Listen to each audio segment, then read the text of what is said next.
Ini sebenarnya tampangnya masih sama kayak yang sebelumnya T1800, tapi kalau misalnya kalian lihat di sini ini ada yang berbeda, T3000. Dari angkanya ini lebih gede. Dari harganya juga lebih mahal. Nah, apa sih keunggulannya? Kita coba bahas ya, ada apa aja di motor barunya United ini. Semoga semakin meramaikan industri motor listrik di Indonesia. Tonton terus videonya, jangan lupa like dan subscribe.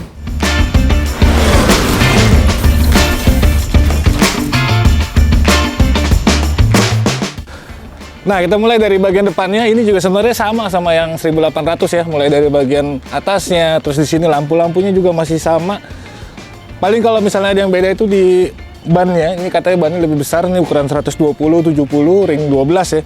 Jadi kelihatan lebih semok sih, memang oke lah. Ini bannya juga masih dari Maxxis ya. Dan yang gue suka secara detail, ini di shocknya sini ada pelindungnya nih. Jadi kalau misalnya kena kotoran lebih aman lah ya gitu. Bagian samping juga ini relatif sama ya, kecuali bagian emblemnya sekarang ada United TX3000 yang sayangnya ini menurut gue terlalu maksa sih, stiker dan gampang ke kopek gitu ya.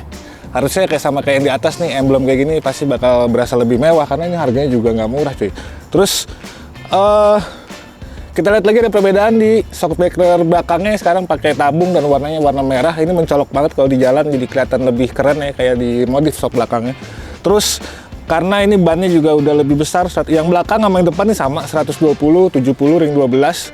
Ini ngebikin dia ground clearance sekarang jadi lebih tinggi, makanya dibilang ini bisa lebih fleksibel dan lebih leluasa diajak ke segala medan nih, kecuali off-road ekstrim ya pasti nggak bakal bisa. Tapi untuk jalan-jalan di Indonesia yang kebanyakan nggak ada yang mulus, ini motor harusnya enak banget dipakainya gitu. Nah, terus di bagian belakangnya itu ada behel yang juga menurut gua ini cakep. Ini udah bawaan pabriknya, dari standarnya udah kayak gini, dan ini bisa buat ngangkat-ngangkat box juga kali ya, bisa dipasangin buat box dan kelihatannya jadi lebih berasa adventure gitu sih motor ini.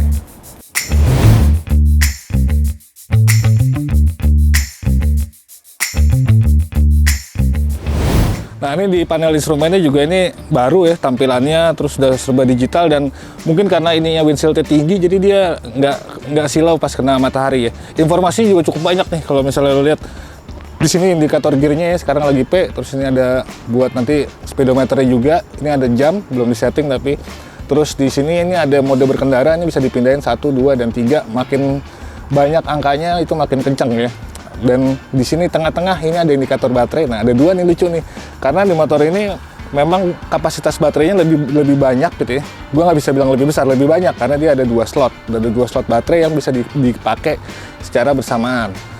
Terus di sini ada trip meter, juga ada odometer. Ini pokoknya lengkap lah. Sementara di samping-samping ada indikator lampu, sen, terus ini buat indikator kalau lagi ngecas apa enggak ya gitu. Sama di sini ntar ada tulisan ready kalau motor ini memang udah siap dipakai atau belum gitu.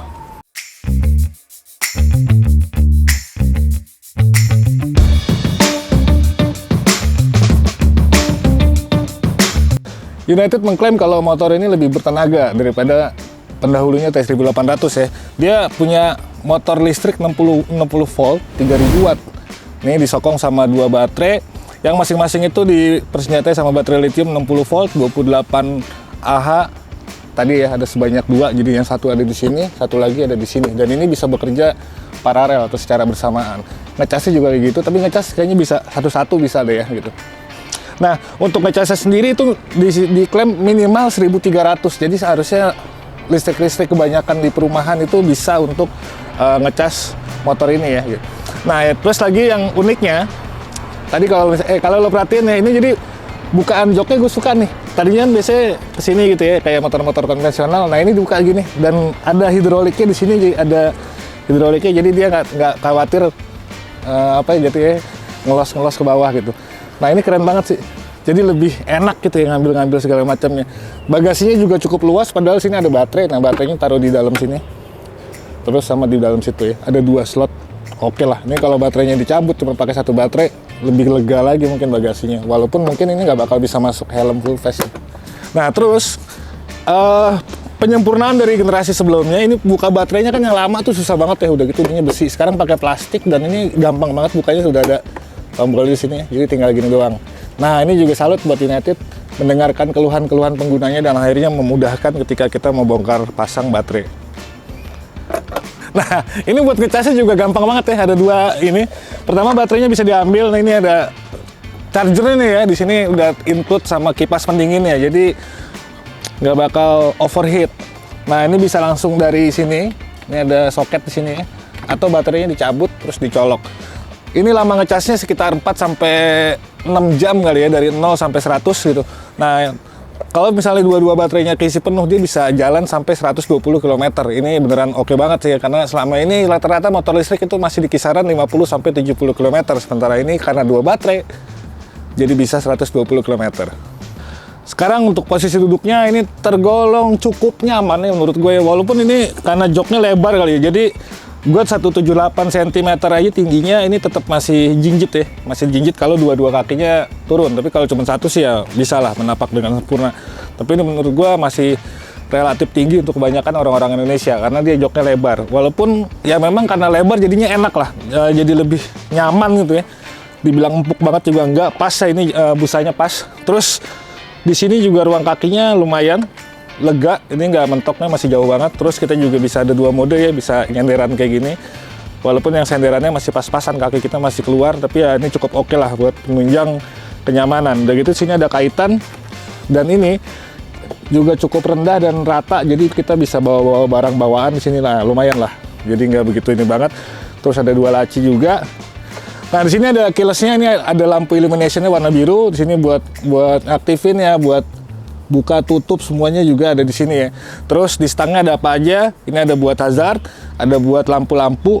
Terus di bawahnya sini nih, ini ada mode berkendara, sama di sini ada kayak semacam tombol yang ikonnya itu kunci. Jadi ini tuh ceritanya kalau misalnya kita lagi jalan terus pedal gasnya error, ini bisa di repair sementara pakai tombol ini.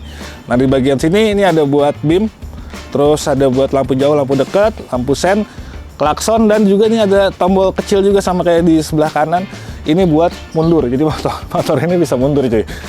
Ya memang kalau mundur sambil kayak gini agak susah ya motor keseimbangannya, tapi apa sih kegunaannya tombol mundur ini? Kalau misalnya lagi parkir di tanjakan gitu, kan biasanya harus ditarik sama orang ya, sama orang lain gitu. Nah ini pakai mode ini bakal berfaedah banget.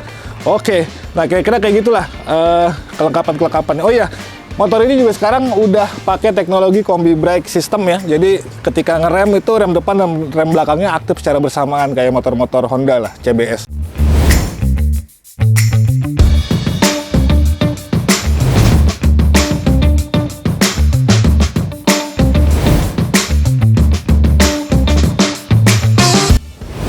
Terakhir gitu ya, ini gue ngucapin terima kasih buat kalian yang udah nonton sampai di bagian akhir ini, karena biasanya banyak pertanyaan itu di sini. Berapa sih harganya bang? Belinya di mana bang? Nah ini gue kasih tahu nih sekarang nih, makanya nontonnya sampai selesai. Jangan di depan langsung nanya-nanya, kan bingung juga ya jawabnya gimana. Oke, jadi ini memang tadi dari awal gue bilang harganya nggak murah untuk sebuah motor listrik United gitu. Kalau yang T1800 aja itu 27 jutaan, yang ini hampir 2 kali lipatnya, 50 juta kurang 100 ribu. Ya, gue nggak tahu lah ini termasuk mahal atau murah ya dengan semua peningkatan tadi di performa, di baterai, di daya jangkauannya, fitur-fiturnya juga ditambah gitu ya. Apakah itu worth it ketika harganya 49,9 jutaan? Terus belinya di mana? Gampang, kalau belinya mah banyak, di mana-mana ada, di Tokopedia, di mana pokoknya semua toko-toko online, lo nggak usah ribet, tinggal beli, nanti motornya dianterin. Jadi kira-kira kayak gitulah. Ada komen-komen silakan kalau di kolom komentar ya. Worth it gak ya sebuah motor listrik harganya 50 juta? Apakah itu bakal bikin merangsang orang-orang untuk mau beli, atau justru sebaliknya jadi bikin orang antipati? Masih mahal, ya itu terserah kalian lah gitu. Tapi intinya untuk dipakai harian, untuk dipakai dari rumah ke kantor, atau lu mau main sedikit yang agak jauh dengan rute yang menantang, dengan performa yang baru ini, sebenarnya ini cukup oke lah menurut gua. Bisa menyamai motor-motor konvensional yang bermesin bakar. Kira-kira kayak gitu. Sekian dari gua, terima kasih udah nonton sampai selesai. Sampai jumpa di video selanjutnya. Jangan lupa like dan subscribe. Gua pamit. Peace.